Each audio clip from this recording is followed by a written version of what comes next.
Bonjour à tous, c'est sur les petits chants des oiseaux que je commence ce live. J'espère que vous m'entendez bien, que vous entendez ma voix, que vous entendez le petit chant des oiseaux qui est derrière moi et que tout va bien. Comme vous pouvez voir, j'ai un nouveau micro. Normalement, Mélianor va pouvoir vivre tranquillement sa vie sans trop qu'on l'entende. Et on espère que ça ira pour tout le monde. Donc, ça, c'est plutôt le bon côté. J'espère que vous avez passé une bonne semaine. Nous sommes jeudi soir, nous sommes quasiment à la fin de la journée, à la fin de la semaine, pardon. On est à la fin de la journée, mais on est à la fin de la semaine. Oui, je suis un peu fatiguée. On va dire que les pouic pouic, en fait, nos cochons d'Inde qu'on appelle les pouic pouic parce que c'est le bruit qu'ils font, ont fait le remue-ménage toute la nuit. Ils ont mangé leur maison. Me demandez pas pourquoi ils ont voulu manger leur maison toute la nuit, mais ils ont voulu manger la maison toute la nuit. Ça a été horrible. Une horreur. Vraiment. Un truc... Donc voilà. Donc on s'est posé la question de faire comme en Amérique du Sud, mais on les aime trop. Voilà. Non, on les aime trop. On ne fera pas ça au pouic-pouic. Voilà. Donc, salut Ménianor, qui est sur le chat aussi. Il est partout. Il se dédouble. Quick, du pouic. Non, quand même pas. Non, Ménianor. Nous n'allons pas faire ça. Nous allons pas faire ça. Donc, bonjour sur Twitch, mais bonjour aussi à YouTube, puisque j'ai réussi à configurer la connexion sur YouTube. Donc, vous pouvez me voir des deux plateformes maintenant, dans la joie et la bonne humeur. Voilà. J'espère surtout que j'aurai le chat YouTube sous les yeux, parce que la dernière fois, je ne l'avais pas. Et malheureusement, du coup, je n'ai pas pu interagir avec les personnes du chat, ce qui était fort dommage. Et j'en suis bien navrée. Voilà. Nous allons suivre la suite de Toulouse, du livre Advanced Toulouse. Et j'espère que Edouard, qui s'appelle comme ça, notre personnage dans Cthulhu, va pouvoir survivre. Voilà. Alors, on était à un endroit où on avait trouvé un 3 mâts. Mais on était plutôt mal en point. Si je me rappelle bien, nous avions plus que 6 petits points d'endurance. Donc, on était plutôt mal barré. Voilà. Et on avait décidé du coup de s'arrêter là et de choisir peut-être de rentrer au camp ou pas. Ou de continuer. Normalement, on en a 21 de points d'endurance, donc normalement, on est plutôt bien au niveau des points. Je sais pas pourquoi je vous ai dit 21, parce qu'on en a 18. C'est pas dans le même jeu. 21, c'est dans Aria. Donc voilà. Donc, nous avons du coup trouvé un 3 mâts. J'espère que vous êtes en forme pour m'aider. Pour m'aider à survivre à Riley. Parce que c'est ce qu'on fait. On essaye de survivre à Riley. Okay.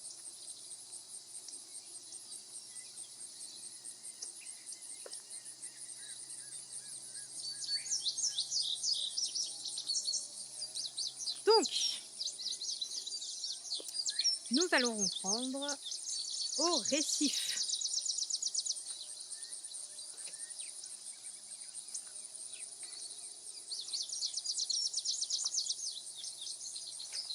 Oui, on a un tiers de vie. ce qui ne fait pas beaucoup. On est d'accord. Ça fait vraiment pas beaucoup.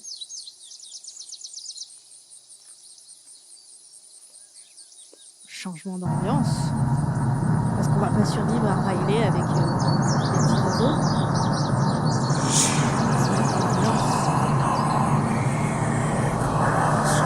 Nous sommes sur une île. Nous avons échoué sur l'île. Nous ne savons pas où nous nous trouvons. Parce que nous savons. Mais notre personnage ne sait pas.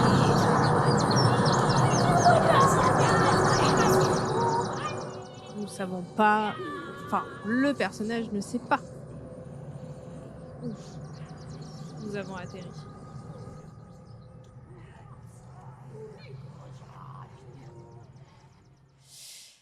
Et nous avons déjà combattu 2 profonds. Ah, ça, il faut quand même le dire. Non, 3. On a combattu 3 profonds. Donc, c'est quelque chose qui est à savoir. Et nous avons survécu à tout ça. Donc ça, c'est plutôt top. Donc voilà.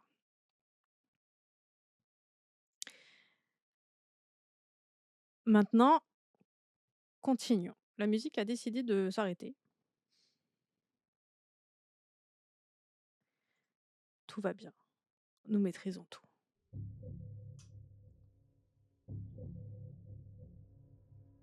Voilà.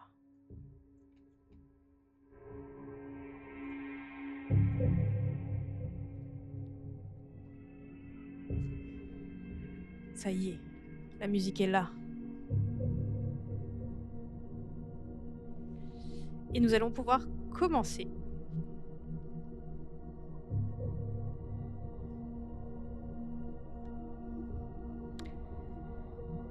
Vous entrez dans l'eau, elle est glaciale. Sans cesser de penser que d'autres créatures rôdent peut-être autour de vous, vous commencez à nager vers le récif. Après avoir parcouru quelques mètres, vous distinguez de plus en plus clairement les contours d'un navire. C'est un grand 3-mâts de bois noir qui semble profondément encastré dans les mâchoires acérées de l'atoll. Si ce n'est pas impossible, vous diriez que ce vaisseau devait sillonner les mers entre 1700 et 1800. Mais dans ce cas, il devait être désintégré. Alors que vous reprenez votre souffle, vous remarquez une énorme silhouette sombre qui glisse juste en dessous de vous. Souhaitez-vous nager vers le navire ou regagner le rivage au plus vite? Donc, je crois qu'on avait décidé de rentrer au camp pour pouvoir se reposer un petit peu. Donc, rentrons au camp. Au camp, je vous rappelle que nous avons 8 survivants. Oui, alors on peut prendre un survivant avec nous.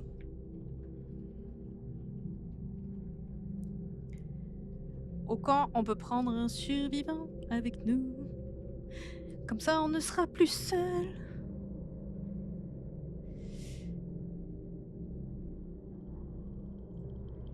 Et on sera mieux.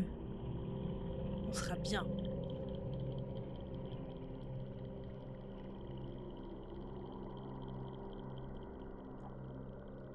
Donc voilà.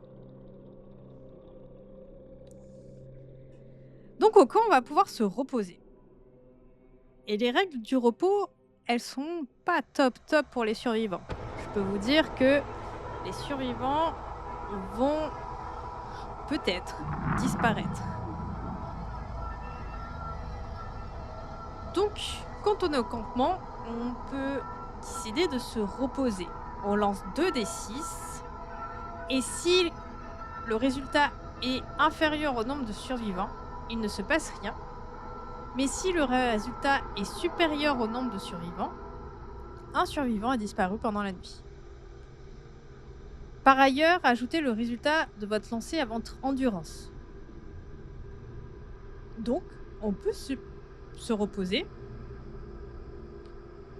mais au risque de perdre des survivants. Et bien sûr, si on a perdu tous nos survivants, on a perdu aussi l'histoire. Hello Darxanax. Bien le bonsoir, j'espère que ça s'est bien passé jusqu'à maintenant ta semaine. Et que tu n'es pas trop près de la folie pendant ta semaine de travail. Nous, ça va. Enfin, je réponds pour Mélianor, mais il peut répondre hein, tout seul, comme un grand.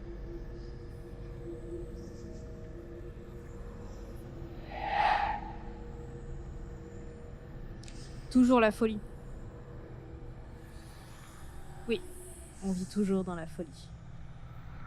Donc n'hésitez pas à me dire si vous m'entendez bien, si la musique n'est pas trop forte,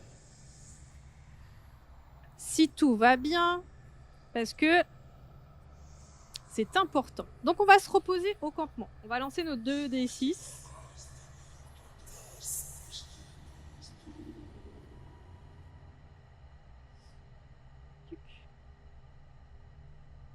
Non, pas 4 2d6. On a dit 2d6. Donc, nous avons fait 8. Donc tout va bien. Les survivants restent avec nous. Et nous récupérons 8 points. Donc,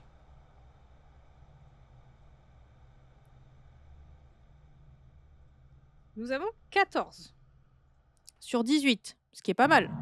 Est-ce qu'on retente de rester encore une nuit de plus pour essayer de récupérer tous nos points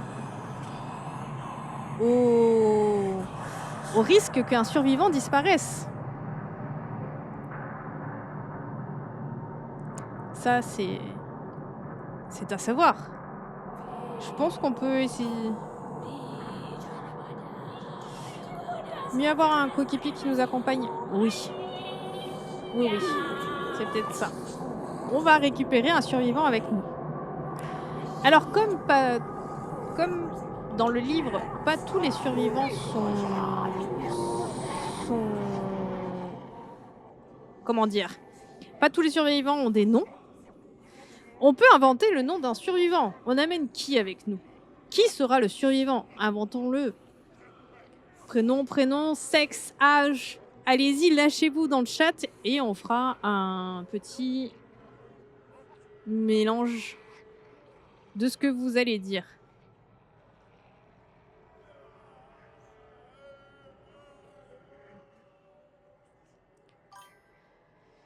Gary, jeune homme débrouillard qui sait pas ce qu'il fait là.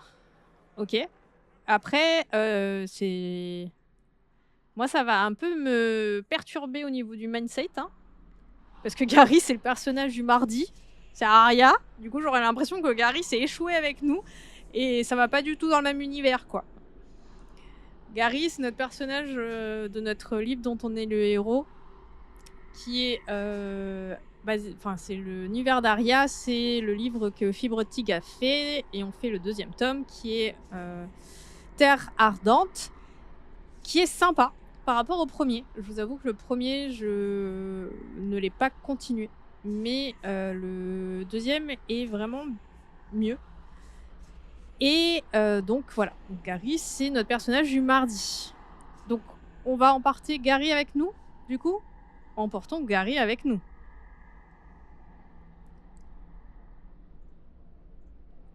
C'est parti.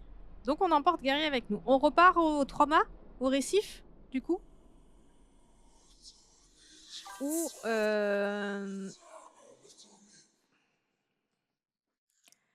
alors, allons au récif. Alors attendez, je prends la carte pour repartir au récif au niveau du 3 mâts.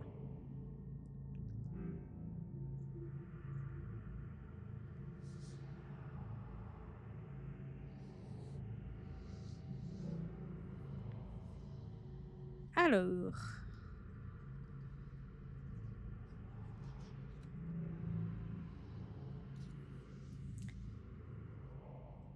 Donc, on est au niveau du récif. Je vais vous montrer à nouveau la petite illustration. Enfin, pas si petite que ça, hein, l'illustration. Je vais à nouveau vous montrer l'illustration, qui est assez belle. Hein. On est quand même, le livre est vraiment bien illustré. Voilà.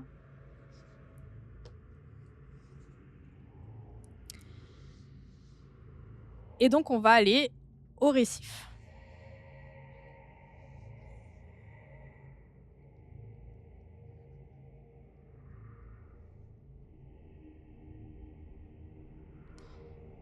On est parti. Alors je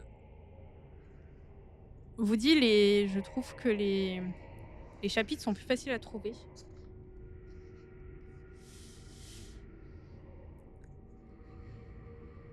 Qu'est-ce qui va se passer? J'ai un petit peu peur, hein. Vous n'avez pas la moindre idée de ce que pouvait être l'ombre que vous avez aperçue dans les profondeurs de l'océan. Et à vrai dire, vous préférez ne pas le découvrir. Vous redoublez donc d'efforts pour atteindre le navire. Vous distinguez déjà son nom, presque rongé par les bernacles et le temps. Sumatra Queen One. Heureusement, rien ne vous attaque pendant la traversée et vous flottez bientôt près d'un des flancs du vaisseau. Vous ne voyez aucun moyen d'accéder au pont qui vous surplombe de plusieurs mètres. L'odeur du bois humide se mêle à celle de la pourriture marine. Le grincement rythmique du bâtiment qui oscille sur les vagues contraste avec le silence sépulcral de l'île. Vous pouvez tenter de contourner le navire, ou alors, si vous préférez sortir de l'eau, essayez de grimper sur les rochers pour monter à bord. C'est votre choix.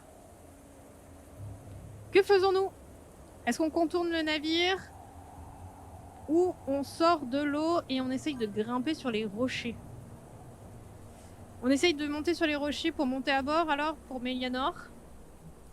On est parti alors. N'hésitez pas à tout moment à me dire un poinçon. Un poinçon, pas le poinçon. Pas le point son. Si vraiment vous m'entendez pas, que ma voix a trop baissé, parce que j'ai tendance un petit peu à baisser ma voix de temps en temps. Donc n'hésitez pas à me le dire. Je ferai des réglages micro. Donc on va monter à bord 258.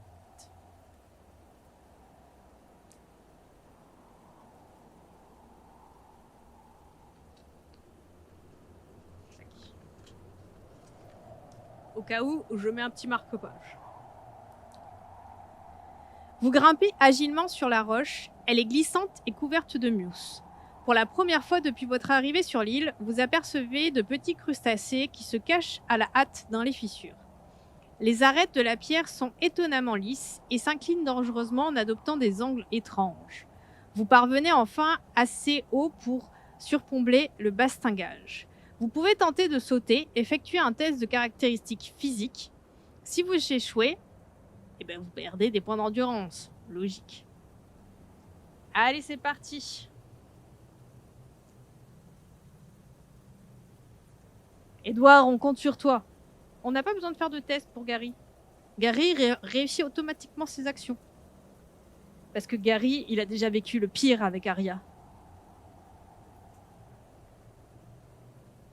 Donc,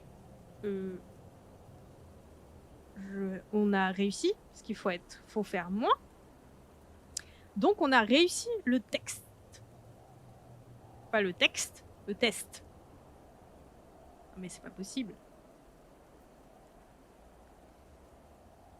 Ouh, quelle belle image. J'espère que c'est pas pour nous.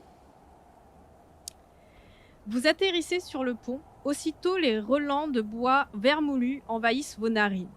Le bruit des planches bercées par la marée évoque le gémissement d'un vieillard à l'agonie. Vu d'en haut, le navire est encore plus impressionnant. Ses 3 mâts se dressent vers le ciel pourpre, tels de vieux séquoias morts. Il ne reste plus des voiles que des loques rongées par le salpêtre et la vermine. Mais elle s'accroche malgré tout aux espars, refusant de tomber en poussière. Derrière vous s'élève le gaillard d'arrière et la timonerie. Devant vous, la figure de proue. À quelques pas se trouve l'imposante grille qui mène au pont inférieur. Explorez-vous le gaillard d'arrière Ou rapprochez-vous de la figure de proue où s'est produit le choc avec le récif? Ou est-ce que vous préférez descendre dans les entrailles du vaisseau? Que faites-vous? Les entrailles du vaisseau?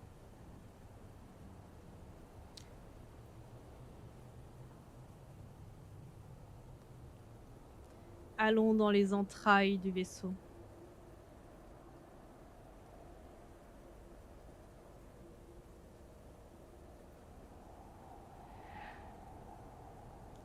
Et en plus, Dark Xanax est d'accord avec toi.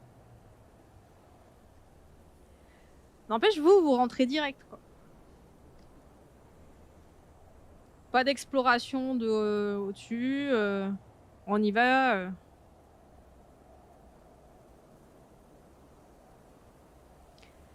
Sitôt la tête passée par l'ouverture de la trappe, qui rappelle l'entrée d'une remise, vous êtes pris de nausées. L'intérieur du bateau empeste le renfermé et la pourriture. On dirait que le poids des années s'est concentré dans un nuage de pestilence corrosive. Un mouchoir noué autour du nez, vous examinez les marches qui descendent dans la première cale. La lumière qui filtre par les fentes de la coque est presque inexistante, si bien que si vous ne voyez qu'à quelques mètres, que vous ne voyez qu'à quelques mètres devant vous.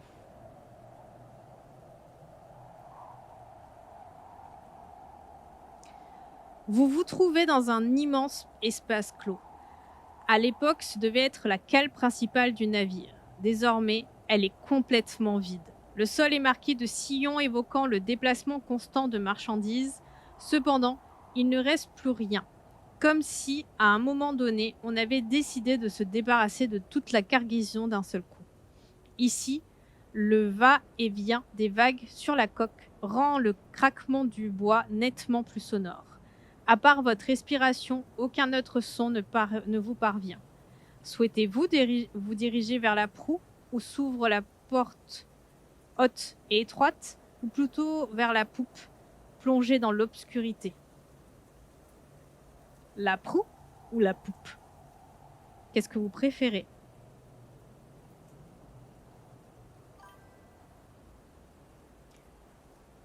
La proue a l'air plus safe? Je sais pas. Mais peut-être.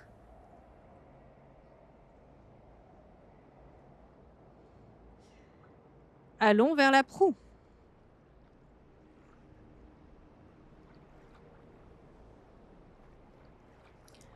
En vous dirigeant vers l'avant, vous ne tardez pas à tomber sur le mât de Misaine. Pourquoi Misane, je sais pas. Appuyé contre une épaisse cloison qui sépare la soute de la section de proue voisine. La paroi est entièrement maculée d'un liquide poisseux et odorant qui coule du pont pour suinter dans les étages inférieurs. Si vous le souhaitez et que vous disposez d'un récipient adéquat, vous pouvez recueillir un échantillon de substances interplanaires. Je ne sais pas si on a ça sur nous. Attendez, je check. Je check de savoir si on a ça sur nous. Alors, nous avons une dague rituelle, une corde de 5 mètres, une boussole cassée, une lampe torche, un chapelet, une poussière de cadavre, une poussière du père Juarez, une hache et des bijoux. Mais nous n'avons pas de flacon. Ok. Dommage parce que je crois qu'on pouvait faire quelque chose avec cette substance interplanaire. Là où est mort justement le père Juarez. On peut créer de la poudre de quelque chose qui aide à ce que les champignons néfastes ne viennent pas nous voir. Donc il faut noter qu'il y a de la poudre là. Ça peut nous aider. La poudre de perlimpinpin. Non. C'est un échantillon de substances interplanétaires.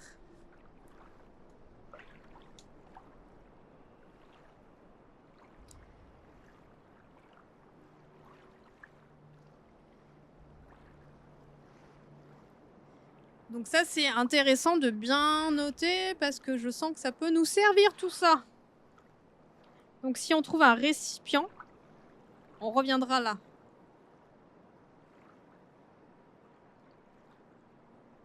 Voilà. Vous vous approchez très prudemment d'une porte fermée. Pour la forcer, il va vous falloir une hache ou un pied de biche. Contre cette même paroi se trouve un énorme fourneau doté d'une cheminée qui doit communiquer avec le pont. On est en possession d'une hache, donc on peut ouvrir la porte. Mais on peut examiner le fourneau ou rebrousser chemin. Que faisons-nous ?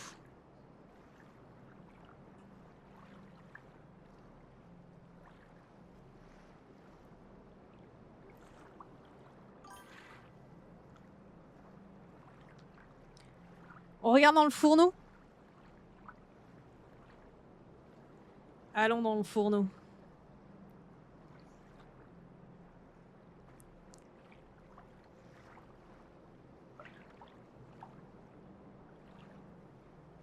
Alors, Dark Xanax, on peut ouvrir la porte qui est devant nous parce qu'on a une hache. On peut regarder le fourneau ou rebrousser chemin.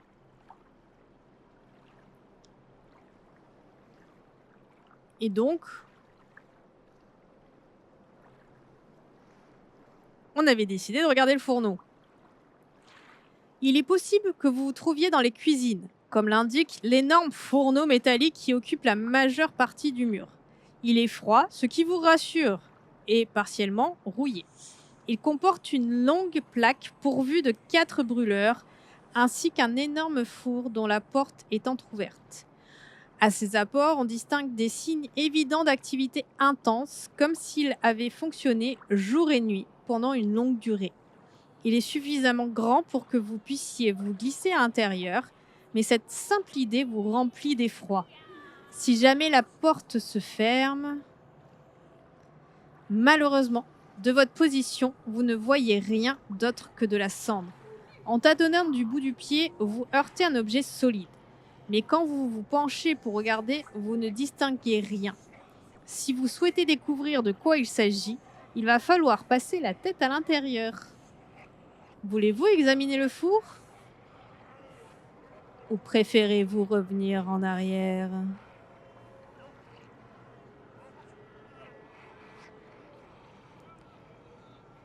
Que faisons-nous ?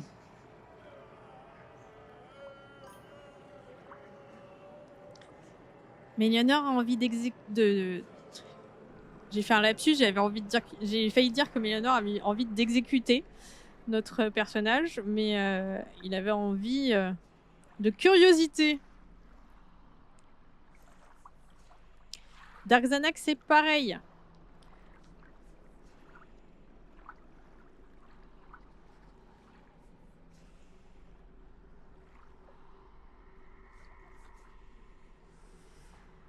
L'intérieur du fourneau est sombre et couvert de graisse. Il y règne une puanteur incohérente, mais vous parvenez sans trop de peine à dégager de grandes quantités de cendres incrustées.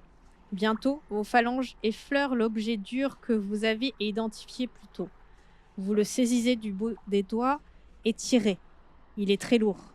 Tant et si bien que vous ne parvenez pas à l'extraire complètement. Lorsque vous le sortez enfin par la porte du four, le choc vous glace la nuque. Il s'agit d'une botte à tige haute qui contient encore une jambe carbonisée. Vous l'avez sortie jusqu'à la hauteur du genou, mais alors que vous pensiez que rien ne pouvait être plus horrible, la jambe vous échappe et retourne dans le fourneau en rampant. Ok, je dois changer de chapitre, mais je me sens pas très bien là. D'un coup de pied, vous refermez la porte. Vous vous apprêtez à détaler quand, en vous retournant, vous tombez nez à nez avec quelqu'un. La silhouette qui vient de surgir des entrailles du vaisseau est clairement humanoïde. Pour autant, vous ne pourriez pas affirmer qu'il s'agit véritablement d'un être humain. Son corps est maigre, presque décharné. Son visage centré dégouline comme de la cire d'une bougie, et vous distinguez que de profonds orbitaux fond desquels scintille d'une paire d'yeux hagards, dépourvus de paupières. De ses pores suinte un liquide noir semblable à du goudron. Sans un mot, l'être vous empoigne de ses mains osseuses, aux doigts semblables à des serres. Si vous survivez à ce combat, rendez-vous au prochain paragraphe. Ok. Ok. On vient de perdre 2 points de santé mentale.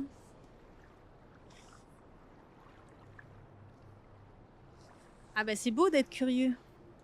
On a quelqu'un dans le four, hein. Et là on va se battre. Donc il a une force de 10. Il a une endurance de 10. Pardon. Il a une endurance de 10 et une force de... Il a une peu de force. Donc peut-être qu'on a une chance de le battre.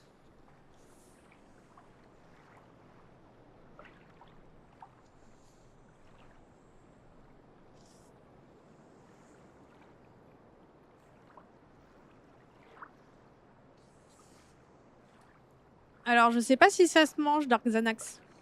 Je suis pas sûre. J'avoue que j'ai des doutes. Je pense qu'on a une bonne indigestion après. On est parti. Alors les combats, c'est... On lance chacun des 2 des 6. On rajoute nos forces. Et après, ça nous permet de voir qui a gagné le round. Alors je suis pas très douée dans les combats. Il faut vraiment que je m'entraîne à ça. Mais allons-y. Donc la chose nous a empoignés. Et on va essayer déjà d'attraper notre hache pour pouvoir l'attaquer.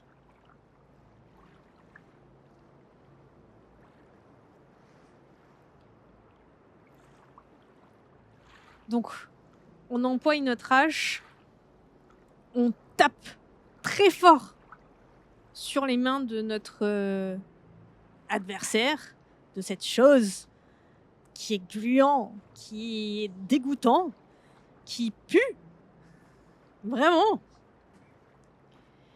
Et on lui assène un coup qui lui a fait reculer. On y va. On est assez confiant, bien que du coup on a tourné le dos au fourneau, enfin au four. On essaye de se préoccuper que de la personne qui est en face de nous. Enfin, personne, je dirais plutôt chose qui est en face de nous. Qui se mouvoit un peu bizarrement. On a du mal à savoir comment elle bouge.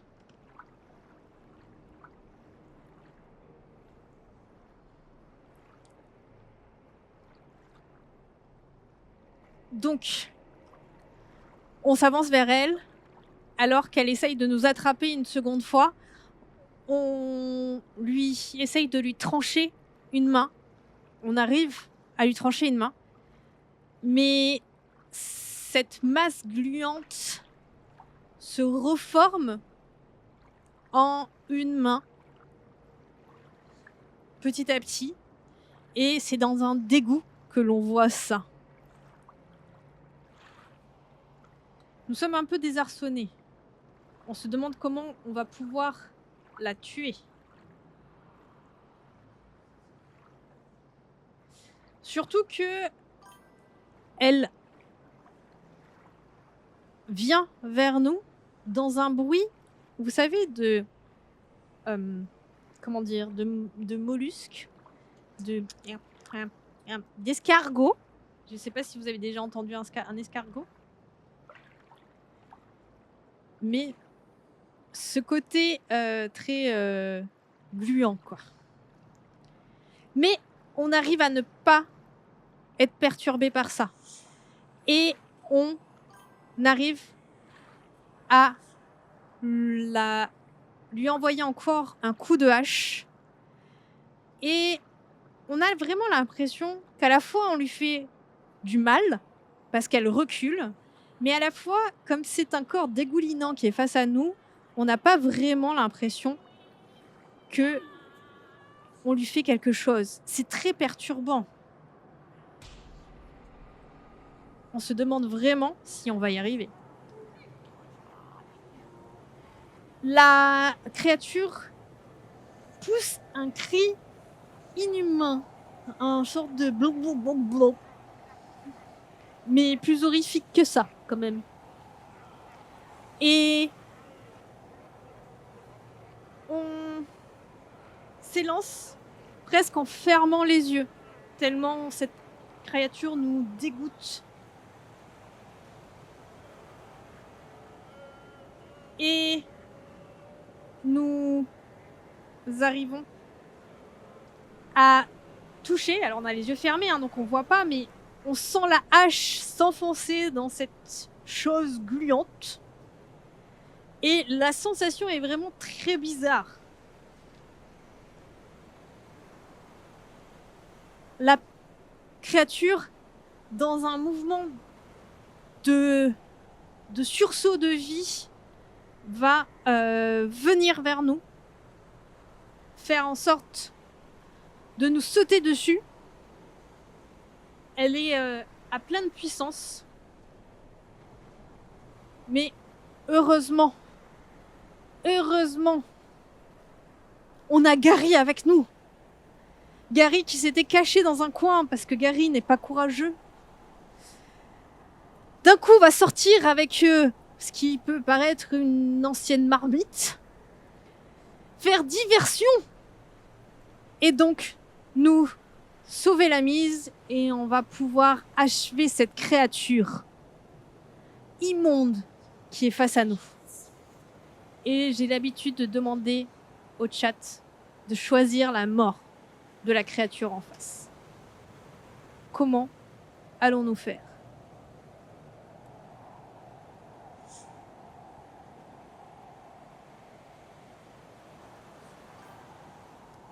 Crabouiller avec la marmite, voyons. Donc on va laisser Gary l'achever. Gary arrive, fait diversion. Nous, on lance un coup de hache. Et alors qu'on lance un coup de hache, la marmite arrive au niveau de la tête de cette créature et finit d'écrabouiller la tête. Ce qui fait que la créature est vaincue. Dans un bruit horrible.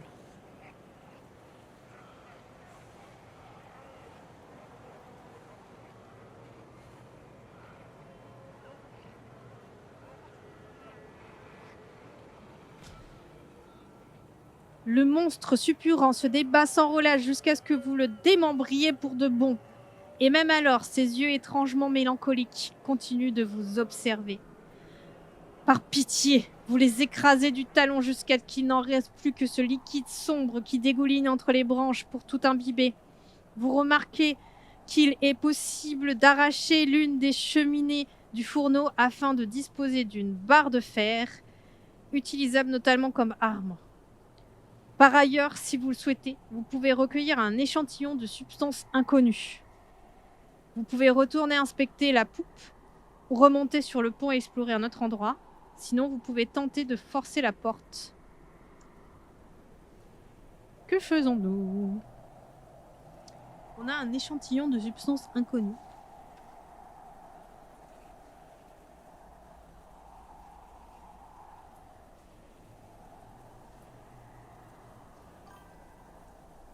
Bravo, le chat, vous avez réussi.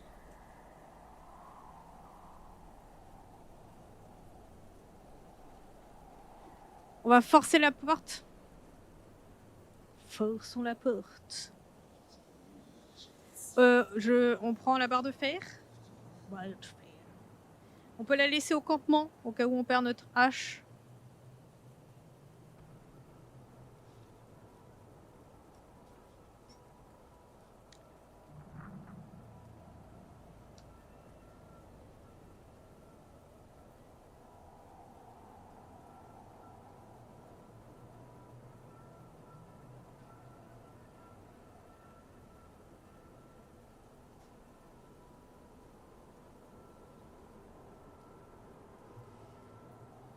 La porte est solide, bien plus que vous ne le pensiez.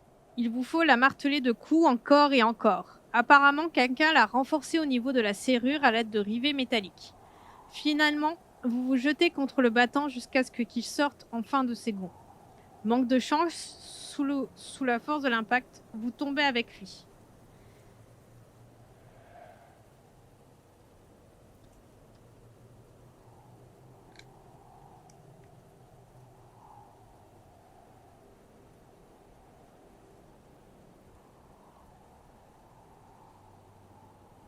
La porte jaillit de ses gonds et vous emporte dans son élan. Englouti par l'obscurité, vous vous sentez tomber dans le vide. Par chance ou par habileté, vous parvenez à vous accrocher à un morceau de bois à mi-chemin. Lorsque votre corps recommence à battre normalement, vous jetez un regard à la ronde. Vous êtes suspendu à 5 ou 6 mètres au-dessus du sol. Le pont inférieur sur lequel vous auriez pu tomber est complètement inondé. C'est l'endroit exact où le navire a heurté le récif. Vous souriez de soulagement. Soudain, des profondeurs de l'eau stagnante surgit la tête gigantesque d'un requin d'une taille démesurée. Il braque ses yeux noirs sur vous, vous pointe de son museau gris argenté, et sans crier gare, il bondit.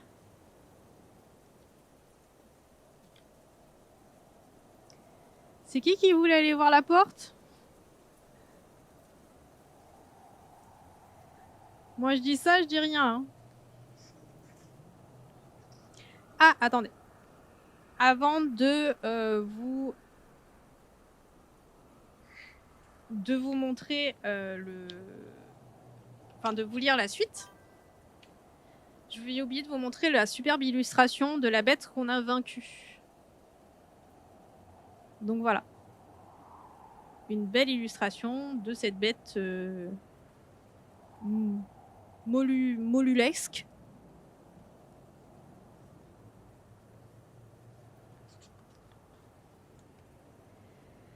La gueule du squale est monstrueuse. Il fonce vers vous, fendant l'air telle une locomotive affamée. L'odeur de pourriture qui s'en échappe évoque celle d'une tombe ouverte. Terrorisé par la proximité de cette masse monstrueuse, vous donnez des coups de pied, cramponné à la balustrade de bois suspendue au-dessus de l'abîme. Le claquement de ses mâchoires résonne si fort et si près de votre cheville que vous manquez de vous faire dessus. Effectuez un test de caractéristiques physiques. Alors, je vous rappelle le test de caractéristiques physiques. On a 10 de physique. Donc, il faut qu'on fasse moins de 10. Avec nos 2d6. Est-ce qu'on va y arriver? C'est parti. On a 10 piles. On y arrive. Ça, c'est beau. Bravo le chat. Vous êtes en folie. C'est grâce à vous, c'est grâce à vous.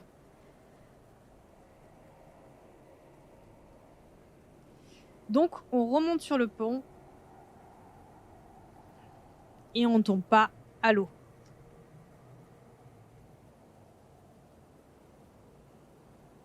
Ah, il faut que je vous montre ce que notre personnage voyait. La bête, la gueule béante d'un requin qui lui sautait dessus.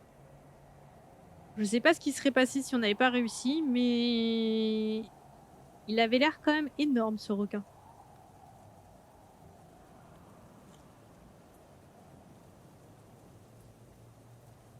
Mais par chance, nous avons réussi. Alors parce qu'on avait Gary aussi. Hein. Gary nous aide. Hein. En fait, il donne des bonus dans les jets. Le fait d'avoir un survivant avec nous, Gary nous a aidés à nous remonter sur le pont. Pas si inutile, le petit. Le bruit d'une porte qui claque vous fait sursauter. C'était sans doute le vent. Vous vous plantez au milieu du bateau et regardez autour de vous. Le sol est gluant et colle aux semelles de vos chaussures. Au loin, l'île semble de plus en plus sombre et menaçante. Sa forme en demi-lune vous donne un inexplicable sentiment de malaise et de rejet. Qu'allez-vous faire désormais? Est-ce qu'on explore la proue du navire? est-ce qu'on inspecte la trappe qui mène au pont inférieur à nouveau? On redescend, quoi. Ou à moins que vous préfériez examiner de près le gaillard d'arrière, ou on retourne au campement. Hello Urasil!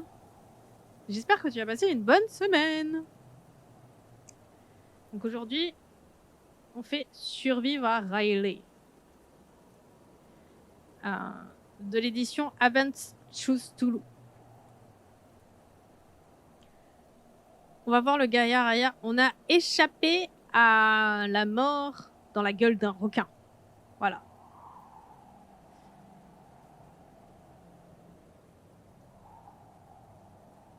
Tu bosses sur ton JDR.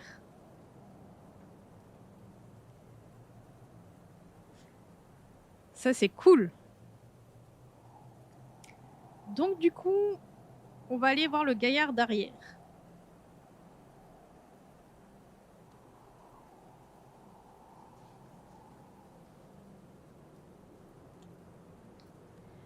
Bah écoute, on est en train de le faire. Donc, il est assez cool. Oui, j'avoue qu'il est cool. Même si, pour l'instant, pour les histoires, vraiment, je préfère les Choose Toulouse, tout court, que l'Advance Choose Toulouse. Donc celui-là, c'est un livre qui est fait par les mêmes éditeurs. Ils ont voulu faire un livre entre le JDR et le livre dont on est le héros. Mais du coup, il y a moins d'histoires, je trouve. Enfin, après, je sais pas, il faut demander à mon chat pour ceux qui suivent. Mais je trouve qu'il y a un petit peu moins d'histoires. Et... Mais c'est cool, hein, parce que... Voilà, je dis ça, mais c'est vraiment cool. C'est bien écrit. Voilà. C'est plus de l'exploration, celui-là.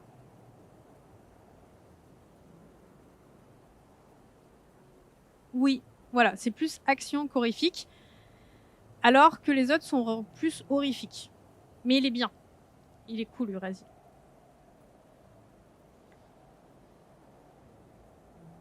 Donc je continue notre exploration. Le bateau se relève extrêmement stable. Et bien qu'à première vue, il semblait sur le point de tomber en miettes, il demeure en fait en excellent état. Le pont est jonché de tonneaux ouverts, de caisses brisées et de traces de combats passés et de réparations hâtives. Vous ne distinguez aucun mouvement et seuls vos pas viennent troubler le fracas du ressac. Soudain, du coin de l'œil, vous apercevez une ombre furtive, si rapide que vous n'êtes pas sûr qu'elle soit réelle. Face au gaillard d'arrière, vous constatez qu'il est doté d'une porte ornée, bien fermée, et d'un escalier menant à la timonerie. Si vous souhaitez monter l'escalier afin d'explorer la partie supérieure, rendez-vous au paragraphe suivant. À moins que vous préfériez essayer d'ouvrir la porte, on peut aussi retourner examiner la proue ou descendre dans les entrailles du vampire. Il y a une porte. Alors la dernière fois qu'on a voulu une porte, on a voulu ouvrir une porte, on a failli se retrouver dans la gueule d'un requin. Mélianor, je t'imagine, tu sais, une porte, oui. Voilà, il vient de le faire. Donc, oui, c'est le côté pulp. C'est plus pulp. C'est beaucoup plus pulp. Voilà. Donc, allons voir la porte.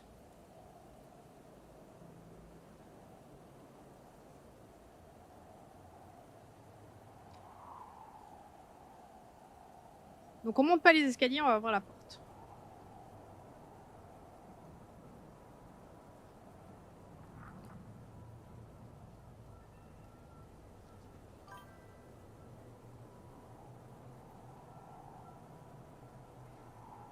Tu préfères l'horreur, Urasil? Ouais, après, c'est quand même... Il y a des petites scènes d'horreur, quand même. Mais je préfère l'ambiance dans les Choose Toulouse tout court. J'avoue. La porte est solidement fermée et le bois tient encore. Sa serrure est solide et semble très sûre. On n'a pas de petite clé en cuivre. Non. On ne pourra pas rentrer. Mais par contre, on peut essayer de forcer la porte.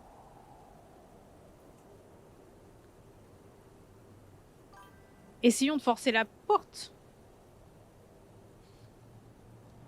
Toi, tu veux vraiment, Mélianor, tu veux vraiment savoir ce qu'il y a derrière la porte. Dis donc qu'on est abonné au 10. Heureusement qu'on a notre survivant avec nous. On a Gary qui nous suit. Donc, on défonce la porte. On se fait un peu mal à l'épaule quand même. Hein.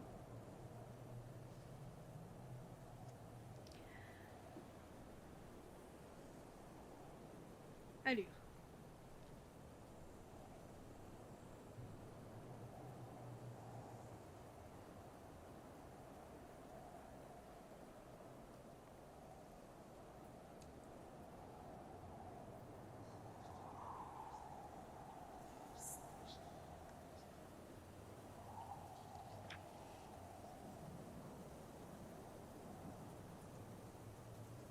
Hop. Je me suis trompée de paragraphe. C'est beau. Bravo.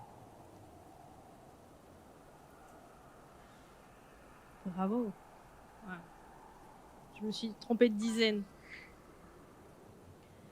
Persuadé que le temps et les éléments atmosphériques ont usé le bois de la porte, vous essayez de l'enfoncer à coups d'épaule. Vous ne parvenez même pas à la faire sortir de ses gonds. Vous tentez ensuite de crocheter la serrure, mais en vain. Le désespoir commence à vous gagner, ne tardez pas à se changer en colère. Alors que vous êtes sur le point de partir en criant de frustration, la porte s'ouvre d'elle-même. Pénétrez dans l'obscurité. Ok.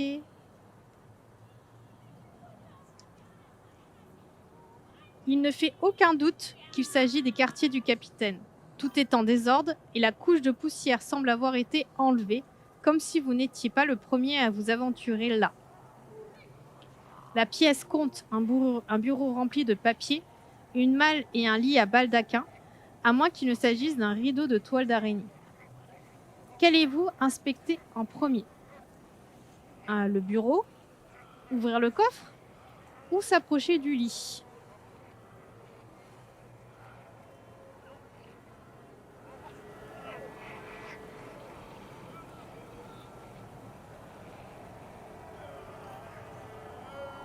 J'ai hâte de voir ce que tu prépares, Razil. Oui, mais Elianor, ça m'étonne pas que tu me dises le coffre. Tu veux du loot, toi.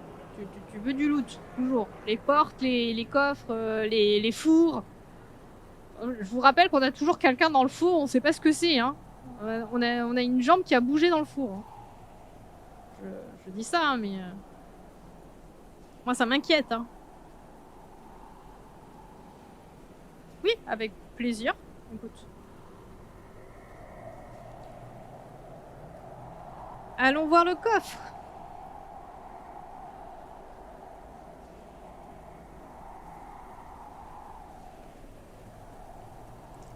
Le coffre de bois se trouve au centre de la pièce. Il est assez solide pour avoir résisté au passage du temps et à l'attaque du salpêtre. Même si vous disposiez des éléments nécessaires pour le forcer, les rivets de fer qui l'ornent vous en empêcheraient. On n'a toujours pas la petite clé en cuivre.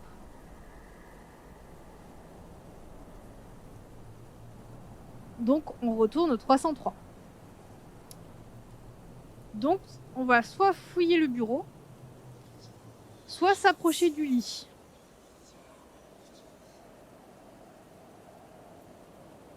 Qu'allez-vous faire ? Le bureau, le lit, le bureau. Allons au bureau. Je suis d'accord. Par contre, le livre est magnifiquement illustré. Je l'ai déjà dit, je sais, mais je trouve qu'il est très très très beau. Le bureau est recouvert d'une couche de saleté si épaisse qu'il ressemble à une montagne de sable grisâtre. Sous la crasse, vous trouvez quelques bougies fondues et ce qui devait être une plume d'oie dans un encrier. Malheureusement, tout ce que vous tentez de saisir s'effrite entre vos doigts pour s'ajouter au tas de poussière. Cependant, dans le dernier tiroir, préservé par son caisson de laiton, vous dénichez un journal. Vous pourrez désormais consulter l'annexe, le journal de bord. Nous allons consulter l'annexe, le journal de bord. Alors, le livre est très bien fait aussi. Il y a des annexes.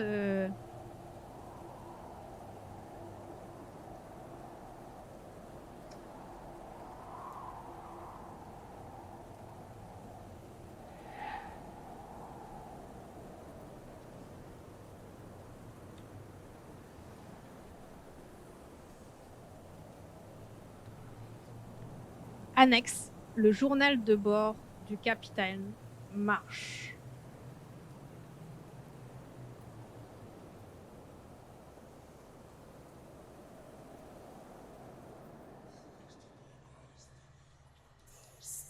21 juin 1907. Aux côtés du Columbia, nous sommes partis des Samoa à l'aube sous faux pavillon et sous l'immatriculation d'Innsmouth. Nous avons croisé le Tanager et changé de cap pour le distancer. Nous ferons escale aux Carolines avant de virer à l'est. Nous pensons qu'ils nous suivent depuis que nous avons quitté la Nouvelle-Angleterre. 8 janvier 1808. Après avoir semé tous les navires qui nous traquaient en effectuant diverses escales, nous nous sommes séparés de plusieurs matelots, soupçonnés de travailler pour d'autres armateurs, en leur fournissant de fausses informations sur notre destination. Pour eux, nous nous rendons à Ponap. Bien que cela soit parfaitement vrai, selon mes informateurs, l'île de nos bienfaiteurs est encore plus à l'est, au milieu de ce que les cartographes pourraient définir comme un vortex de néant.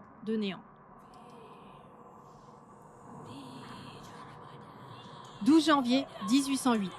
Nous avons dévoilé les plaques authentiques du Sumatra Queen et je peux enfin signer de mon vrai nom. Ebenezer Marsh. Nous voguons sur le Pacifique en direction de la haute mer. 18 février 1808. L'équipage étant agité, nous avons procédé à la rencontre au milieu de la nuit. Il n'y a que moi, mon fils et 4 autres membres de l'équipage, fidèles citoyens de la belle Innsmouth. C'est la première fois qu'Obed voit une femelle et je dois avouer que je suis fière que ce soit lui qui féconde. Je ne saurais pas le dire. Futua lui. 1900 février 1808. Les habitants de l'Azur profond ont tenu parole. Obed a pris le commandement du Columbia et mis le cap sur Innsmouth. Nos cales sont si chargées d'or que nous avons dû transporter toute la nourriture du Sumatra Queen. Nous achetons des vivres à notre retour à Ponap. En attendant, ils nous fourniront du poisson. 14 mai 1808. Les hommes sont fébriles. Nous avons atteint l'île et elle est... Je ne saurais pas définir l'effroi que nous inspirent ces sombres symétries et ces escarpements anguleux. Le machiniste est entré en conflit avec l'officier de navigation. Les courants ne correspondent pas à ce que indiquent les instruments, et je crains fort que nous ne faisions naufrage s'ils ne parviennent pas à s'entendre. 18 mai 1808. L'inévitable est arrivé. Le navire a trouvé la plage cachée. Nous ne sommes pas les premiers à être pris dans les rets. Des milliers de navires de tous âges languissent dans l'obscurité. C'est ici que viennent les trésors qui envahissent nos cales. Cela fait des jours que nos bienfaiteurs ne nous ont pas apporté de provisions. L'équipage est au bord de la mutinerie, mais personne ne veut renoncer alors. Je ne comprends pas comment nous avons pu les offenser. Cette partie devient confuse. 18 juin 1809. Donc, 1 an après. Nous sommes maintenant moins de 30. Je préfère ne pas raconter les atrocités auxquelles la faim nous a poussés. Tout ce que j'espère, c'est qu'Obed est rentré chez nous sain et sauf. Ici, nous sommes condamnés. Ils veulent que nous les aidons à réveiller leur Dieu. Ils pensent que ce qu'ils nous font est pour notre bien. Et dire que j'ai donné à Obed leur évangile impie. Je vais devoir déchaîner la maladie ou nous n'aurons pas le temps d'interrompre l'invocation. 21 août 1809. Nous sommes 6 contre 20. Les mutins se sont rassemblés dans la salle à manger principale. Ils ont mangé les malades de la peste noire et à présent ils sont tous contaminés. Fitlia m'a révélé le plan. J'ai vu leur île. Désormais, je veux simplement mourir avant que cette monstruosité ne foule la surface de la terre. Leur dieu est un dragon à tête d'octopode, le père de ma femme, le grand-père de mes petits-fils. Et ma lignée s'est mélangée avec ses abominations. Je ne peux pas le supporter. Le 21 décembre 1809. J'ai consulté mon grimoire, j'ai récité les paroles du 77e verset et je vous ai tous condamnés. Je les ai enfermés dans la soute. Mills, Garamond, Brittman, le machiniste et moi-même, nous allons embrocher la bête avec le navire. Si nous pouvons l'ancrer dans cette réalité, elle sera piégée dans les limbes de l'île de Riley. Nous passerons à l'action demain. J'espère seulement que Dieu me pardonnera et ne maudira pas ma descendance. C'est la fin du journal. Oui, je pense que c'est Obed Morton.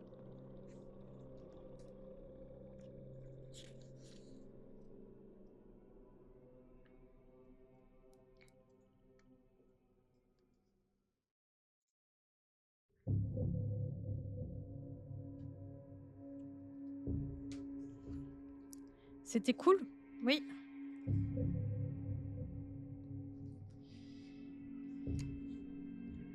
Du coup, on se retrouve à nouveau dans ce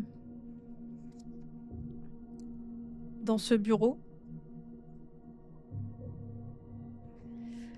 On accuse le coup de ce qu'on vient lire quand même. Et est-ce qu'on va s'approcher du lit ?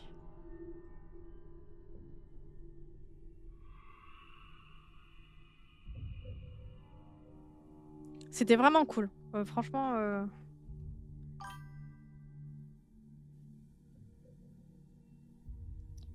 Il y a peut-être un bras qui va nous attaquer. Je pense que c'est la possibilité.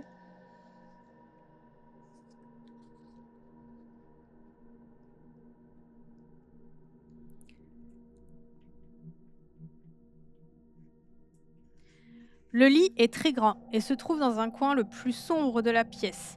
Collé au mur et loin des hublots poussiéreux, il vous suffit de vous en approcher pour qu'une forte odeur de chair en décomposition couvre celle du bois humide et la puanteur qui semble émaner de la mer elle-même. Sur le point d'écarter le voile du baldaquin, vous prenez conscience qu'une silhouette sombre est cachée par le rideau défraîchi allongé sur le lit.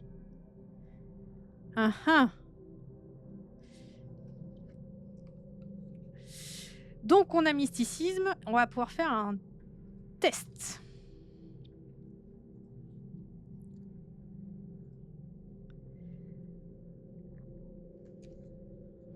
Faisons un test. D'après vous, il y a quoi derrière le rideau ?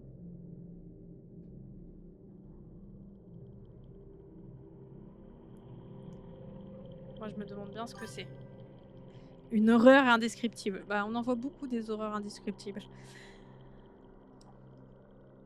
On en voit un peu trop des horreurs indescriptibles.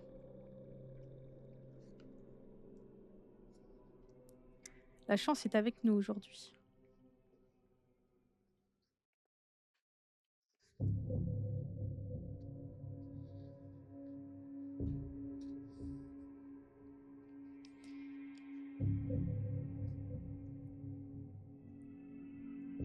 Avant même que vous ne posiez la main sur le baldaquin, un puissant frisson vous parcourt la nuque. Vous tentez de bouger, mais vous en êtes incapable. Une profonde tristesse ne tarde pas à inonder vos yeux de larmes. Le rideau craque, se contracte, puis entre les plis sales apparaît le visage émacié d'une femme malade, à la limite de la putréfaction. Les orbites vides de ses yeux vous fixent, et dans un souffle nauséabond, elle vous supplie. « Au secours !» Des fragments du voilage se détachent comme s'ils pelaient. « Mettez fin à cette souffrance !» Vous perdez 2 points de santé mentale. À peine apparu, le visage s'efface. Est-ce qu'on regarde quand même derrière le rideau? Ou on part ailleurs?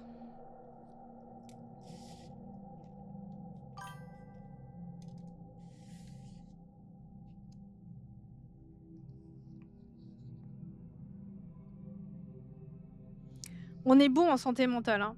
On est parti avec 77 points de santé mentale et on est à 65. Hein. Donc, on regarde.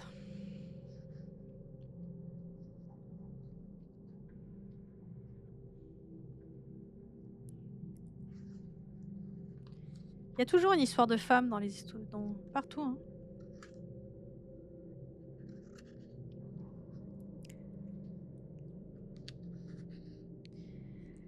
La scène est répugnante. La literie est un fouillis de tissu noirci et visqueux. On dirait que les draps ont été enduits de pétrole. La puanteur est telle qu'elle vous donne le haut le cœur. Mais le pire, c'est la vue d'un petit cadavre poisseux, criblé de plaies, d'où semble suinter cette fameuse substance. Vous vous apprêtez à refermer le rideau quand cette chose ouvre les yeux. Vous perdez 2 points de santé mentale.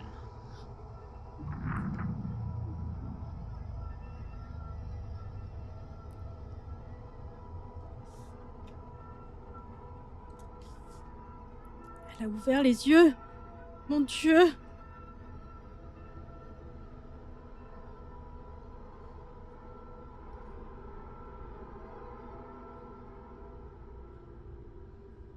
Terrifié, vous reculez, constatez que cette chose difforme, répugnante, vous suit du regard.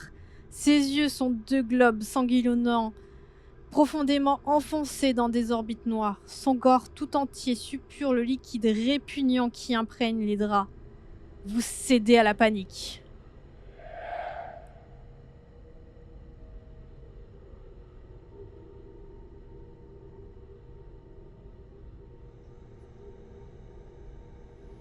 Vous vous saisissez de la première chose qui vous tombe sous la main pour frapper le cadavre animé et pestilentiel.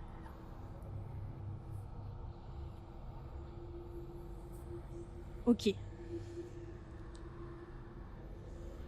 On va voir si on arrive à la voir. On commence par ses jets de dés. Elle n'a aucune force. Donc pour nous contrer, ça sera compliqué.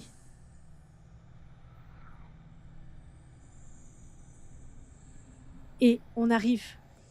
On prend notre hache dans notre main. On lui assène un coup visqueux qui fait que on l'achève en une fois.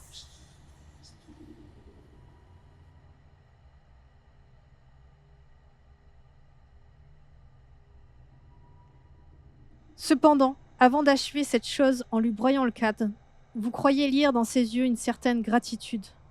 En fouillant ses affaires, vous trouvez une torche sous le lit. Quelqu'un l'a conservée peut-être en guise de solution de secours, mais il semble qu'il n'ait jamais pu l'utiliser.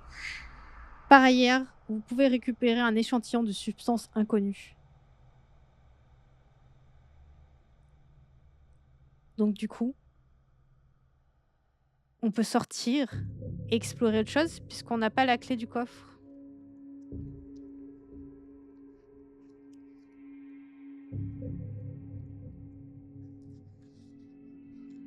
Donc, on est allé au gaillard d'arrière, on a fait la trappe qui mène au pont inférieur. Il nous manquerait la proue du navire. On vient de faire la chambre avec le lit. C'était la créature, elle était sur le lit.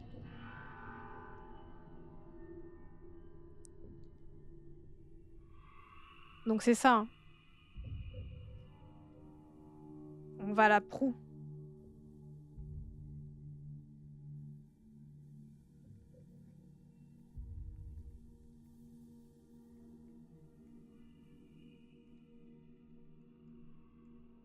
Mais on a gagné une torche. Et ça, c'est pas mal quand même. Ça peut nous sauver la torche.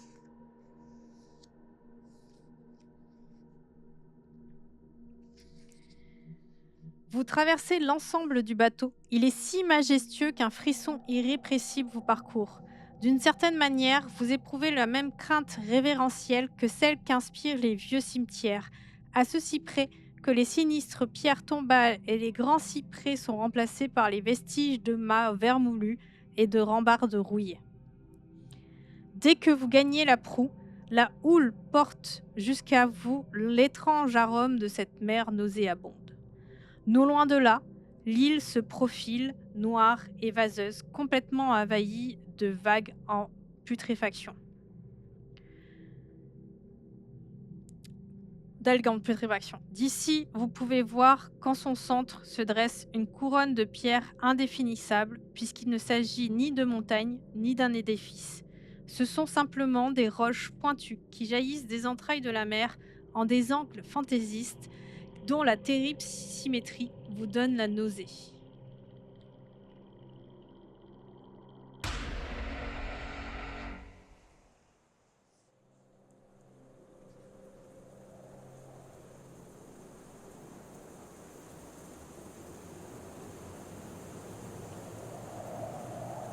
D'ici, vous pouvez voir un énorme rocher noir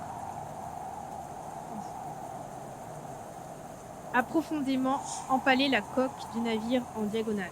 Il le transperce presque de part en part et en même temps, il l'empêche de sombrer définitivement. À distance, c'est difficile à affirmer, mais avec les bons matériaux, le bateau pourrait peut-être être réparé. Juste au-dessus de la brèche se trouve le nom du 3-mâts, Sumatra Queen 1. En son honneur, une grotesque sirène couronnée orne l'étrave. Une sirène qui, soudain, braque ses yeux sur vous. Avec des mouvements saccadés comme ceux d'une marionnette au fil emmêlé, la créature mi-femme mi-poisson se réveille et arrache au bois vermelu sa peau couverte de balanes. Préparez-vous à combattre.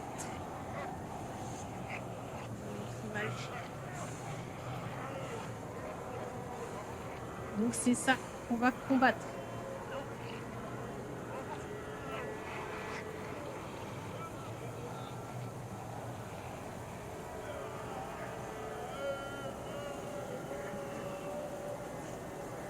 Donc.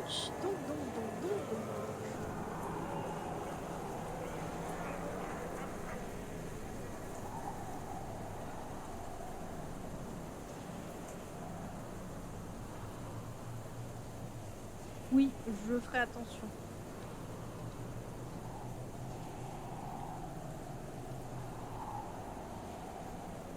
Mais bon. Du coup, petit combat. À la vue de cette sirène, nous avons perdu de la santé mentale. Je vous dis, petit à petit, on ronge notre santé mentale.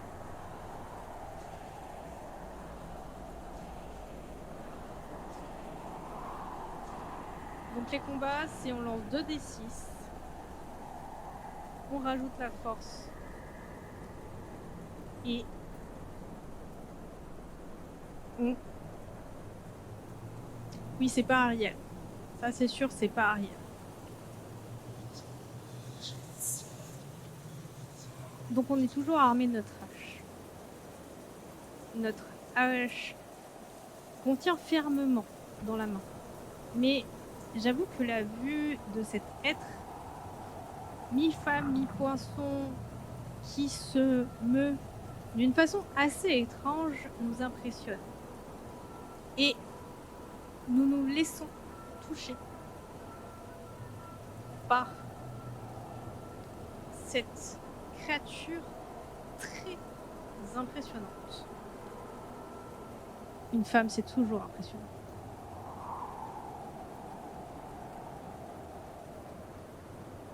C'est...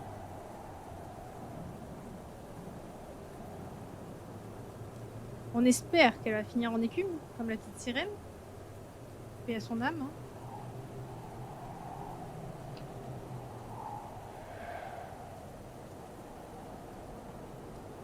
On va essayer de se reprendre.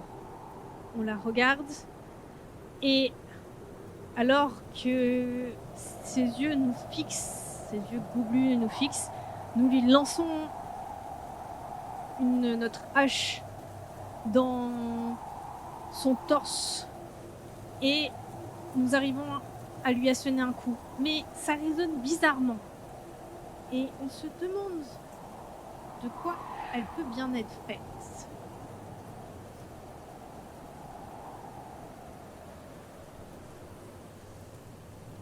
Elle lance un cri, du coup, assez particulier, assez aigu. Ce qui nous déstabilise un petit peu.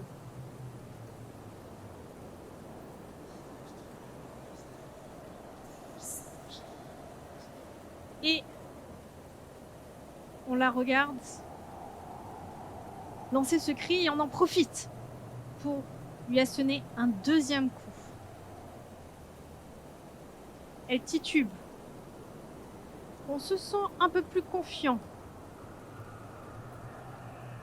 Elle a l'air quand même d'être mal en point. Et on lui assène un deuxième coup sans qu'elle puisse répliquer. Elle pose un pied par terre, enfin un genou par terre plutôt. Elle nous regarde, on la regarde, nous nous regardons. Et nous arrivons à l'achever. Et comme à mon habitude, je vais vous demander comment on l'achève. Donc elle a un pied à terre et on la regarde.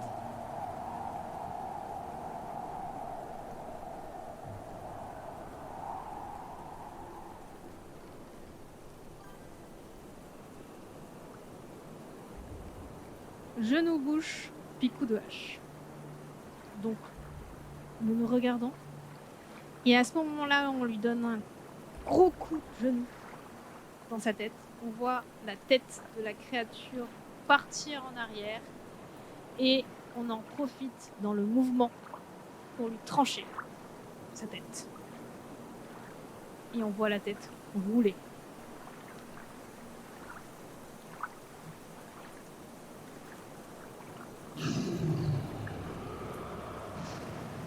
On était un petit peu sur le même délire d'Alsace.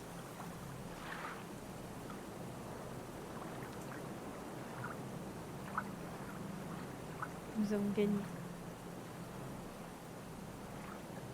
Face à cette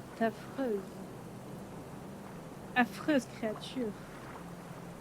Nous reprenons le souffle. Et Gary, qui est toujours à côté de nous, Gary a les yeux exorbités. Lui, il n'a pas exploré jusqu'à maintenant l'île, hein. Donc il se demande clairement où il se trouve là. Le corps étrangement humanoïde de la créature gît sur le sol. L'ichor qui s'infiltre entre les planches dégage une odeur pestilentielle. Retenant votre souffle, vous fouillez le cadavre enflé et trouvez, attachée à son cou par une chaîne d'or pur, une petite clé en cuivre fragile. Sur la clé sont gravés les mots « Le capitaine ». Vous la prenez et choisissez une nouvelle destination. Alors, on sait où on va aller ?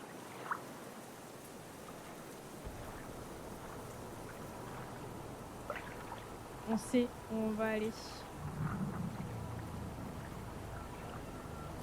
Mais Yanor, tu dois être content.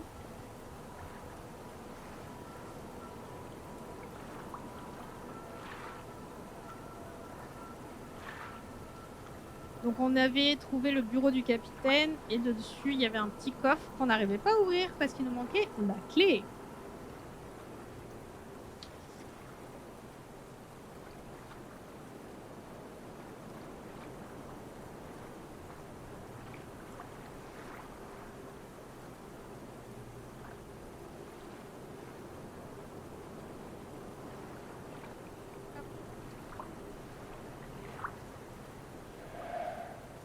Alors,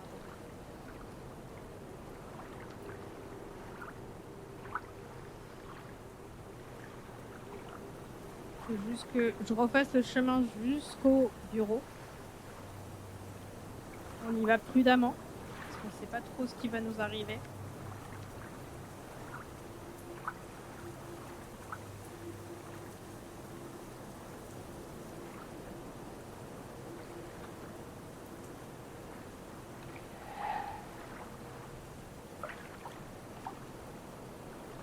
Des fois, je tombe sur des illustrations, j'aimerais pas les rencontrer, hein. Je vous dis ça. Voilà. Donc, on se retrouve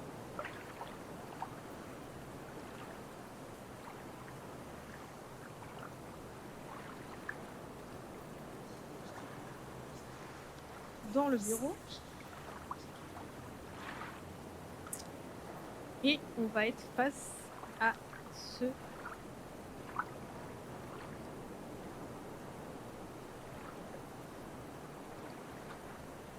c'est ma faute, j'avais pas noté la page du bureau. Pourtant, je me doutais qu'on allait trouver cette clé.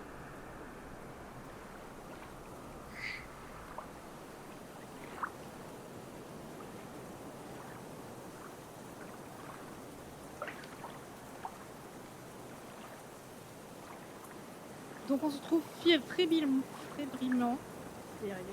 devant ce coffre. On tend la petite clé et on va essayer d'insérer cette clé. La clé s'insère parfaitement dans la serrure et tourne. Vous ouvrez le couvercle du coffre et à l'intérieur, vous trouvez une épée richement décorée accompagnée d'une note griffonnée dans une langue dont vous ne savez pas si c'est de l'espagnol ou du français. Veuillez à ne pas adresser de paroles irrespectueuses au Seigneur des profondeurs, Segon Dagon, l'orgulo es prebe de grande folie et l'humiliadad es prebe d'espirito. Vous disposez désormais d'une épée mystique qui vous sera utile et pourra vous servir en tant qu'arme. C'est pas mal. C'est vraiment pas mal. Attendez, je le marque. Donc, je suis obligée de jeter notre barre de fer. Mais je pense que l'épée mystique est beaucoup mieux que notre épée barre de fer. Que notre barre de fer.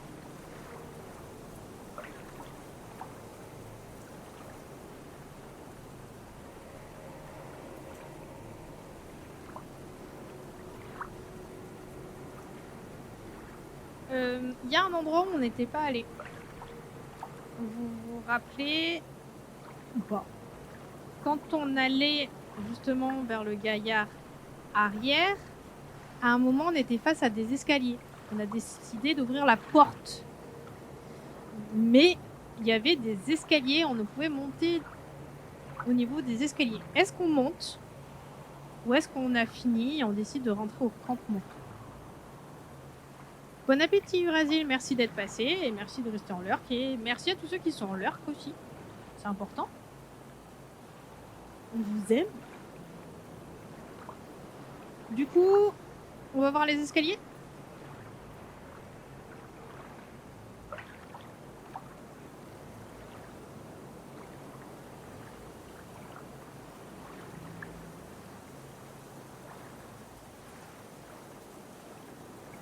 Vous gravissez les marches, envahis par l'inexplicable sensation d'être épié. Cependant, vous avez beau scruter le toit par-dessus vos épaules, vous ne voyez personne. Parvenu au sommet, vous êtes arrêté pour jeter un regard circulaire. Vous vous trouvez sur une surface protégée par d'épaisses rambardes fuselées. C'est le poste de commandement. La pièce compte plusieurs tables fixées au sol par des rivets métalliques rouillés sur lesquels étaient probablement déployées des cartes de navigation. Attachées à la roue du gouvernail démesuré et sculpté de scènes déjà érodées par le vent et le salpêtre, se trouve un squelette. J'aime pas trop ça. Ses vêtements éliminés ne laissent aucune place au doute. Il a dû monter à bord bien après que le navire s'est écrasé sur les rochers, car son lourd imperméable et le chapeau qui glisse de son crâne chauve sont indubitablement modernes. Souhaitez-vous fouiller ce corps?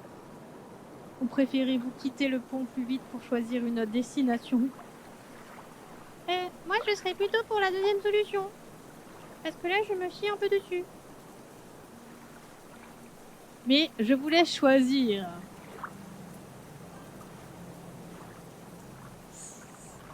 Je vous laisse choisir. Fouille-t-on? Est-ce qu'on fouille ce corps? Ou pas? Bien sûr, ça vaut toujours le coup de fouiller.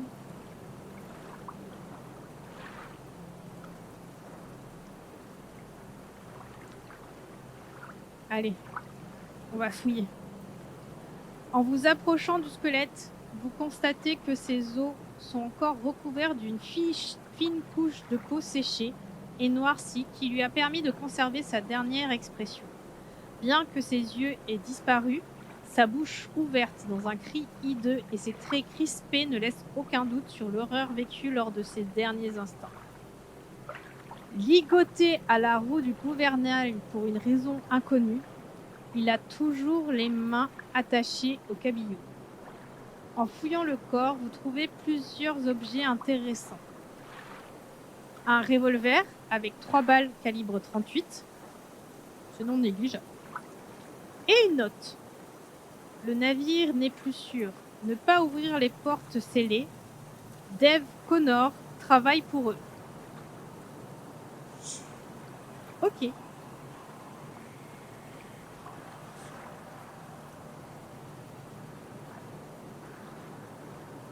Donc je note le revolver avec les 3 balles de calibre.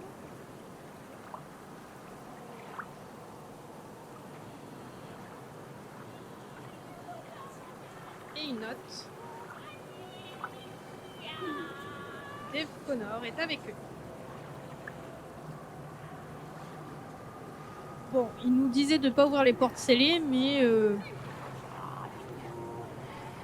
on a eu la note au dernier moment. C'est pas notre faute, hein. On a ouvert les portes.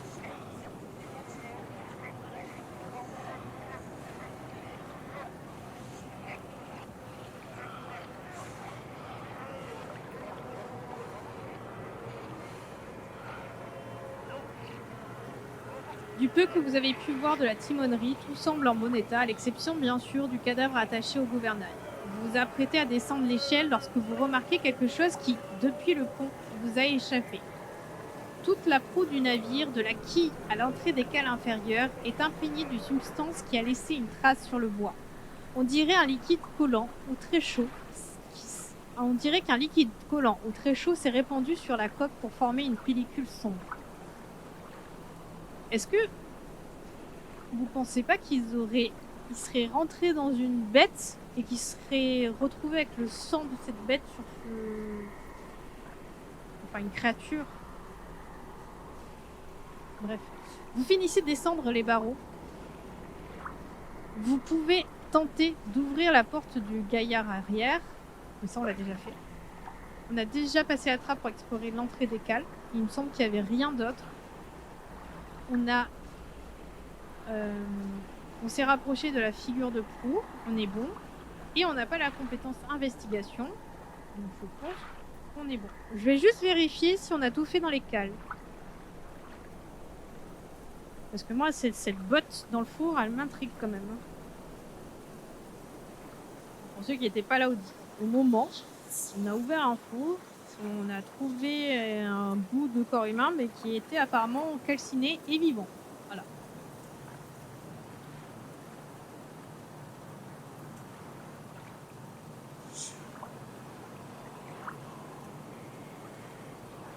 Donc c'est la joie. En plus, ça pue vraiment dans cette cale. Donc je ne sais pas pourquoi je fais redescendre mon personnage dans cette cale.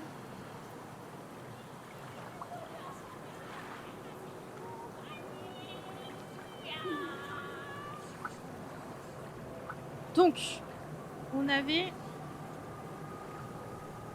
plus rien dans la cargaison. À part votre respiration, aucun autre son ne peut vous parler.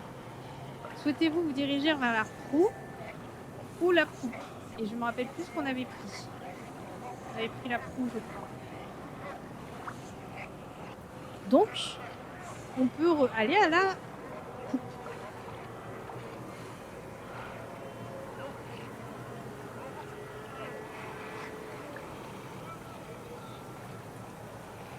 Oui, c'est ça, on avait pris la proue. Donc, on n'a pas fait la poupe. C'est le dernier endroit qui nous manque.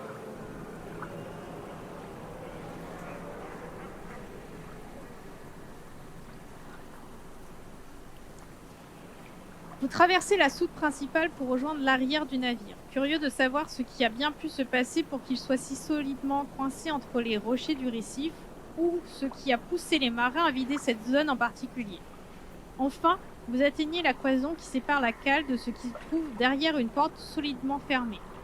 Après avoir frappé dessus plusieurs fois, vous parvenez à la conclusion qu'elle est bloquée de l'autre côté. En même temps, elle semble bien abîmée par le passage du temps. Vous pourriez peut-être la démolir. Souhaitez-vous enfoncer la porte?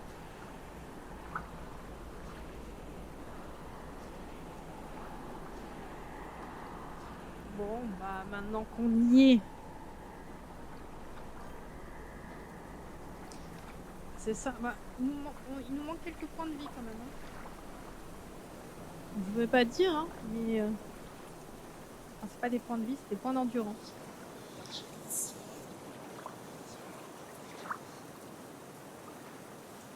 Vous examinez la porte et ne tardez pas à vous rendre compte qu'il va être difficile d'utiliser la force brute. Cependant, il y a juste assez d'espace entre les deux battants pour y glisser un objet permettant de soulever la planche qui sert à la renforcer. On dispose d'une épée, donc on peut passer comme ça.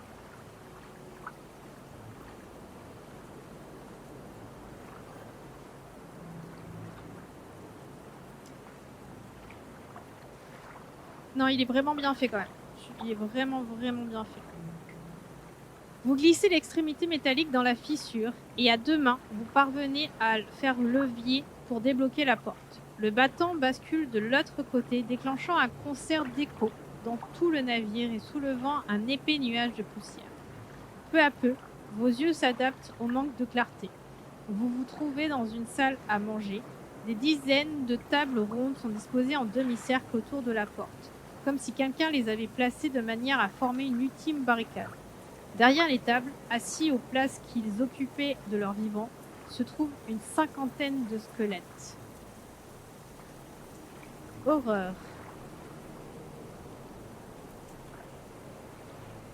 On va faire un test de mysticisme.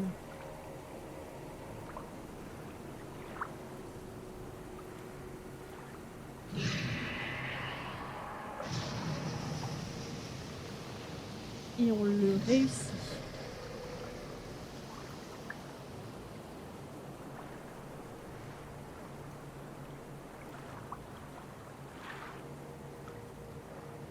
Alors parce que notre personnage est un médium, un parapsychologue.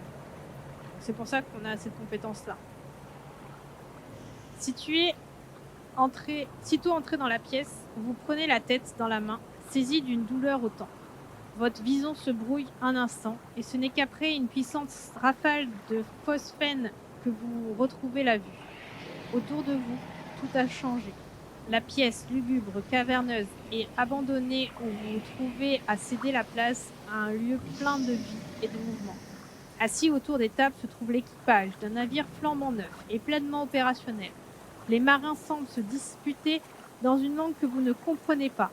À l'issue d'un échange d'opinions animées et de gestes véhéments, 3 d'entre eux sont désignés par un homme ventripotent, aux yeux globuleux et au manteau presque inexistant. Il est vêtu d'une redingote vert et or et coiffé d'un tricorne orné de plumes d'oiseaux exotiques. La mine contrite, les trois hommes s'avancent vers vous. Écartez-vous de leur chemin.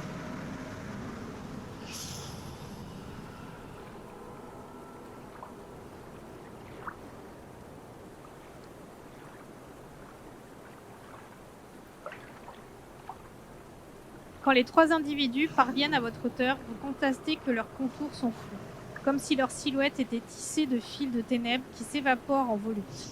Lorsqu'ils vous dépassent, leur dissipation s'accentue et vous remarquez qu'ils exudent un liquide noir qui devient gazeux au contact de l'air. Non, pas de l'air, de la réalité.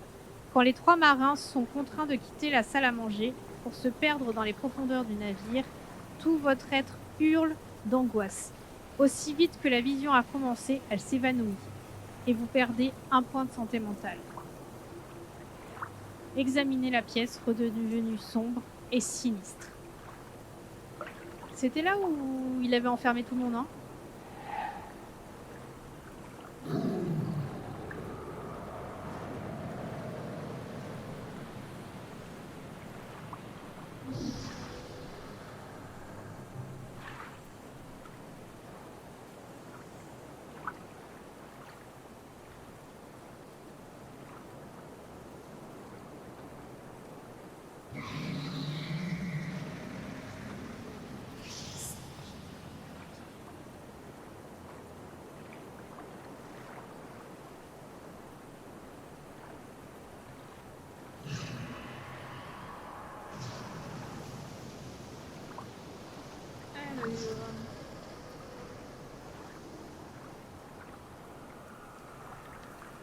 Je m'en rappelle plus. Du coup, je me pose la question du fait que est-ce que c'est là qu'il avait enfermé tout le monde, et j'ai très envie de relire la note.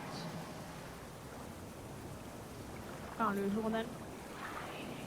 Pour savoir si c'était bien ça. Je retourne voir lire la note.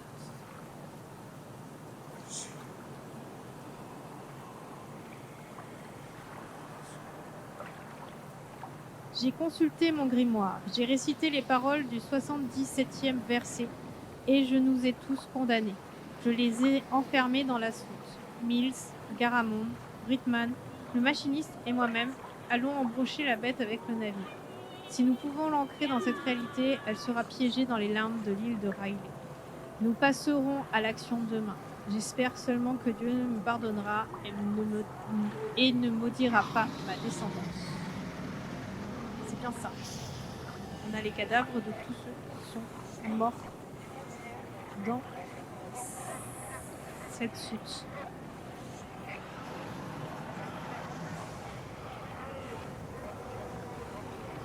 Voilà, voilà. Et bien, écoutez, je sais que je vous laisse à un moment où on allait explorer une salle, mais on verra ce qui se passe dans cette salle où il y a tous ces cadavres jeudi prochain. Qu'est-ce que vous avez pensé de la session? Comment vous avez trouvé ça? Qu'est-ce que vous pensez qu'on va trouver? Est-ce qu'on va encore se battre?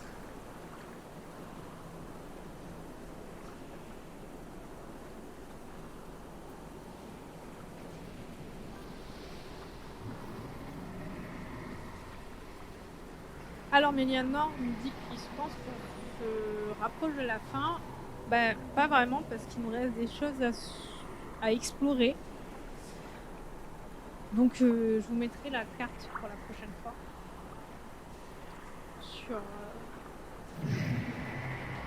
Mais il nous reste des choses à explorer. C'est vraiment très cool. Et j'ai très hâte de savoir quand même, comme je vous disais déjà, en fait je fais toujours les sessions comme ça, mais de savoir en fait quelle est la fin, quelles sont les fins prévues.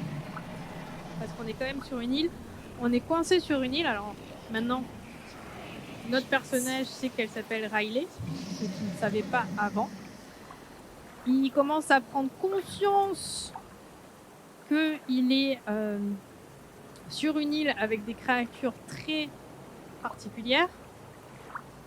et qu'il va perdre beaucoup de santé mentale sur cette île. Voilà. Est-ce que notre personnage prend conscience qu'il ne rentrera peut-être jamais à la maison?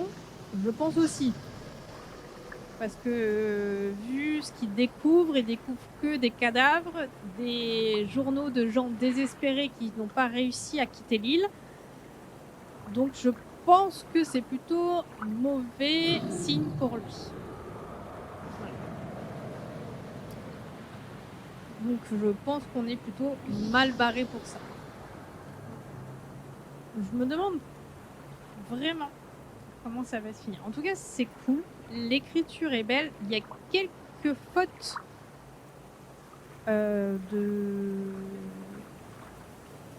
d'édition. C'est-à-dire il y a un mot qui a bugué, qui était vraiment mal écrit. Je pense que c'est vraiment un bug d'édition. Mais sinon, le livre est bien écrit. Il est facile à lire. Je vous rappelle que j'ai des troubles de l'apprentissage. Donc franchement, je trouve que c'est des phrases qui ne sont pas complexes, qui sont faciles à lire et qui nous mettent bien dans l'ambiance. Donc moi, j'aime énormément. J'aime bien ce côté exploration, même si du coup, je suis moins prise par l'histoire que dans les Choose Toulouse. Comme je le disais, hein, c'est vraiment plus exploration. Et on est presque, alors j'ai jamais fait trop de donjons, mais on est un peu plus dans cette image-là en fait. On explore des lieux et il y a combat ou loot.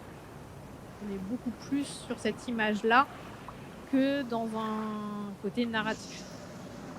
Après, si vous avez d'autres choses à partager sur le chat, vous pouvez, votre avis, mais je trouve qu'on est plus sur ce côté-là. Mais c'est bien aussi. C'est bien aussi. Voilà. J'ai reçu à Noël plein de Choose Toulouse. Donc il y a quoi de faire. Hein. C'est-à-dire qu'une fois qu'on a fini celui-là, on recommence la série des Choose Toulouse. Et donc il y a beaucoup de choses à faire. Il n'y a pas de souci, Dark Xanax. Tu es au téléphone et tu as le droit d'être au téléphone. Bonjour à la personne avec qui tu es au téléphone. Bonne soirée en tout cas, Dark Xanax. Sur ce, bah écoutez, moi je vais vous laisser. Vous souhaitez une bonne soirée. J'espère pas d'horreur. Parce que quand même, ça serait dommage. J'ai hâte d'être jeudi prochain. J'aime beaucoup les jeudis.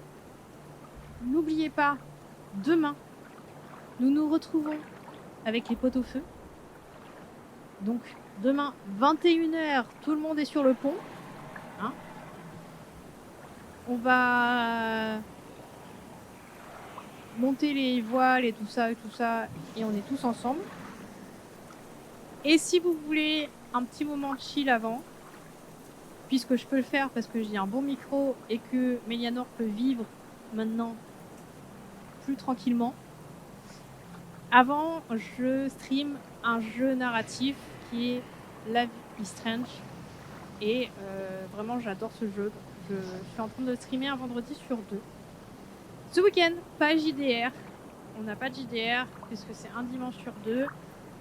Peut-être que nous n'aurons pas un de JDR dans une semaine, enfin dans 10 jours, parce qu'il nous manque un joueur.